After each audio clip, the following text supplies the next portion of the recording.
Yo, what's up, guys, and welcome to the Uncharted Truth.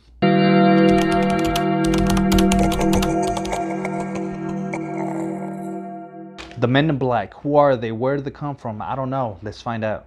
I know a lot of people talk about the Men in Black, but I kind of want to just dive in and kind of describe them a little bit more because I don't think people do that. I feel like people just talk about the encounters. I'll be talking about the encounters as well, but I kind of want to just go into detail of what people claim the Men in Black look like. Personally, I think the whole story behind the Men in Black is very fascinating. I find it really attracting. I actually gravitate to these stories a lot when it comes to the Men in Black, just because it's always been a folklore, because it is a folklore now. I feel like when a story sticks around for too long in a certain community or in certain places or countries, it becomes a folklore. And I wouldn't even consider this a folklore or legend or myth. This is more of actual facts. I wouldn't say facts, but you know what I mean. I'm definitely going to be touching the Men in Black topic again later on in different episodes. But today we're just going to do a brief, straight to the point conversation when it comes down to having detailed. I want to touch details on what a Men in Black person looks like. I'm not sure if these are 100% true or 100% correct, but it's something, and I just want to share it with you guys, okay? The Men in Black have always been described as really tall, abnormally pale figures with sinister and human features that have always made those who have been visited by the Men in Black scared. Always being described as expressionless and sinister, the Men in Black seem to only appear after UFO sightings or when someone claims to have seen a UFO.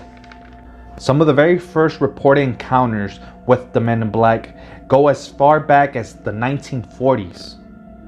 Now that's a very long time. This has been around for years, Now, those who have claimed to have been visited by the Men in Black claim to have been approached by either one or two men in vintage, old-fashioned black suits, claiming to be part of a secret organization.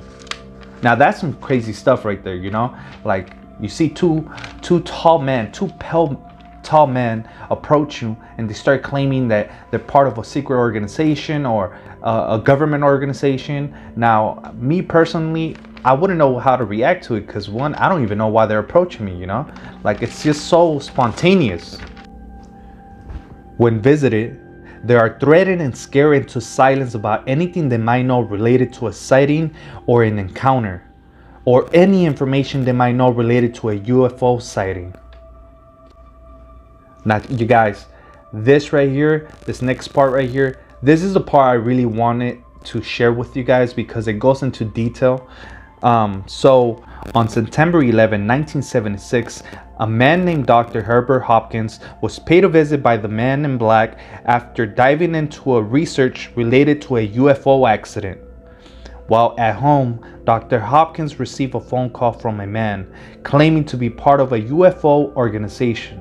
The man asked Dr. Hopkins if he was alone and if he was able to discuss Dr. Hopkins' research on this UFO. Dr. Hopkins agreed, and by the time he hung up, he reported that a tall man in a black suit was on his way up to the front door.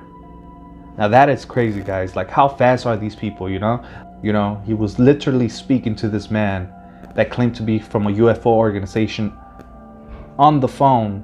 Not even seconds or minutes, and before you can even hang up, the guy's already at your front doorstep. Like, this is some crazy stuff right here.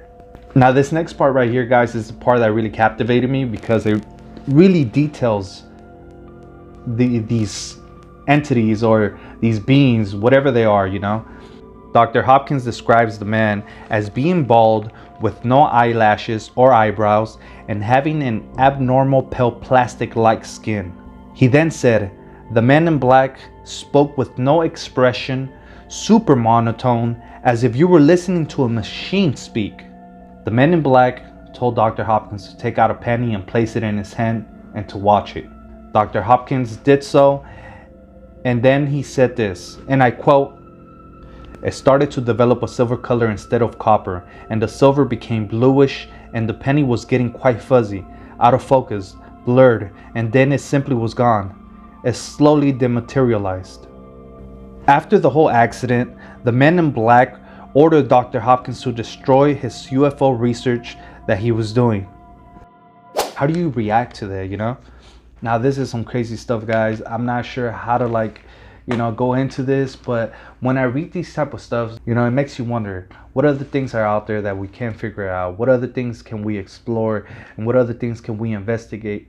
But this is what we do here. But this is what I do here in Uncharted Truth. You guys have any requests, you have anything that you guys want to share with me, make sure to hit the subscribe button, make sure to like, make sure you follow me on TikTok, Instagram, and Twitter. You guys, I love you guys. Thank you for supporting. Bye.